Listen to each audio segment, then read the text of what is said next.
it has been purple and lavender everywhere around this resort. Unbelievable job by them.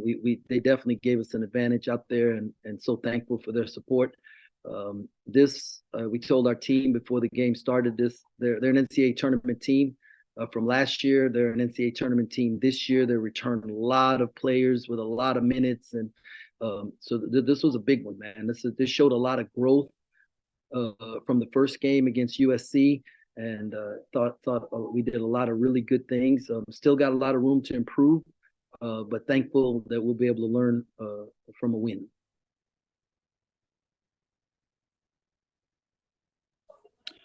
First question to Kellis Robinette. Yeah, hey Jerome, congrats on the win. Real quick, why do you think you guys are just so cool and collected in overtime? 5-0 last season, didn't seem to show any nerves tonight. Why do you think you guys thrive there? We work on it every day.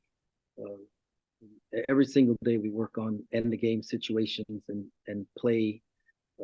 Actually play 5 minutes every day, call it 5 to grind, and how we want to play and what goes into winning those close games. And then when you have staff, with Yerk Malagy and Rodney Perry and those guys who are really seeing how we can take advantage of things offensively and what we need to do defensively and making those adjustments, we really have an advantage with those guys on our bench. And what do you think Arthur did tonight that led him to score the way he did? I think Art's buy-in is coming around, and if we play the right way and as a team, everybody's going to get their opportunity. And tonight was Art's opportunity. Took advantage of it. All right, thanks. Congrats again. Thanks, Kellis. Next question to Tim Everson. Hey, Coach. Congrats. Really physical game. How do you feel like this is probably the most physical test that these guys have gotten so far this season? How do you feel like they handled that? No, it was a point of emphasis going in that we knew we would. On offense, we had to compete to get open, and on defense, we had to compete to keep them out the paint. And I mean, they're a really good team, and I was very pleased that we were able not only to match their physicality, but I thought we exceeded at times and had them back on their heels. So I was very pleased with that.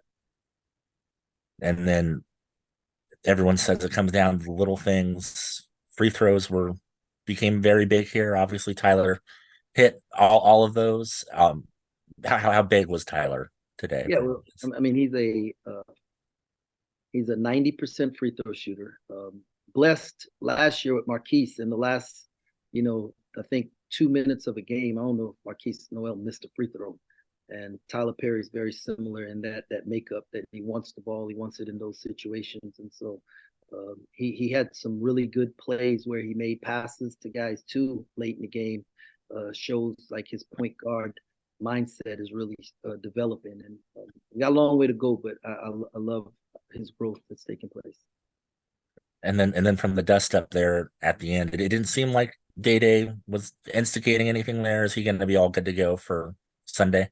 I don't know. There's going to be the referees deemed it a fight between two players, so I know there's some kind of a Big 12 rule on that, so we're waiting to hear on it. But this will be a great learning experience for Day, that regardless of what's said or done, that we can't ever throw a punch, and the camera catches everything, and so this is part of the maturing process. But Day was really good tonight, up until that point. That's good.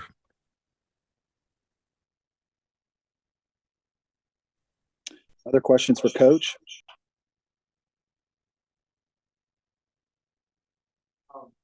It turned out very pathetic on your part, but I was interested. McNair didn't start in the overtime. It's on that big role on. So that just matchup things, or what made you come to that decision? McNair played pretty well. Yeah, both of those guys give us something a little different at different times, and the matchup at the end, we thought that because the way they were going to guard us would open up some things that Dave does a little bit better than Will.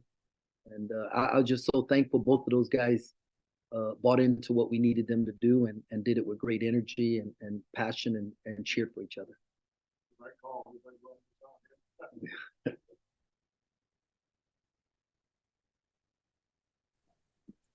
Next question to Karen Kornacki off of Zoom.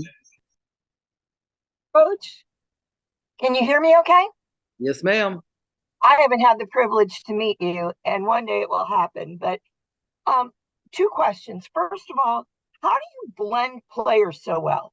Last year, I was so amazed at what you did with no roster, then putting a roster together, getting as far as you did. And now here you are again after your trip to Israel, and then, working with this team and having a big win like tonight. How do you blend them together and get them to play together so quickly? Well, I can't personally take credit for that. A lot of this has to do with our staff, and we recruit the right guys, the right kind of guys that fit who we are and what we're about. We have every guy on our team has played in the NCAA tournament, and we have, I think, 8 state championships on our team. And there's only one player who hasn't played in the NCAA tournament, and that's Tyler Perry. And he won an NIT championship and a JUCO national championship. So when you've won the last game and had success winning, you understand that there's a sacrifice that has to take place, and those kind of guys have a certain level of character that allows them to be molded. And our whole staff does an unbelievable job of pouring into our guys. Dream, Coach Dowland today, just talked to them about special people investing and how it benefits our lives when we invest in other people. And so these guys really buy into investing in each other and just wanting to be part of something special that's bigger than themselves. And so the credit goes to our staff and the type of players that we recruit. And what about your next game? You play 12th ranked Miami. I mean, that's your big prize. Well, you know what we're gonna do? We're gonna celebrate this win tonight, and and then we're gonna figure out about Miami tomorrow. And but tonight we're gonna be thankful for the win and really enjoy it, and then we'll figure out what we're gonna do tomorrow.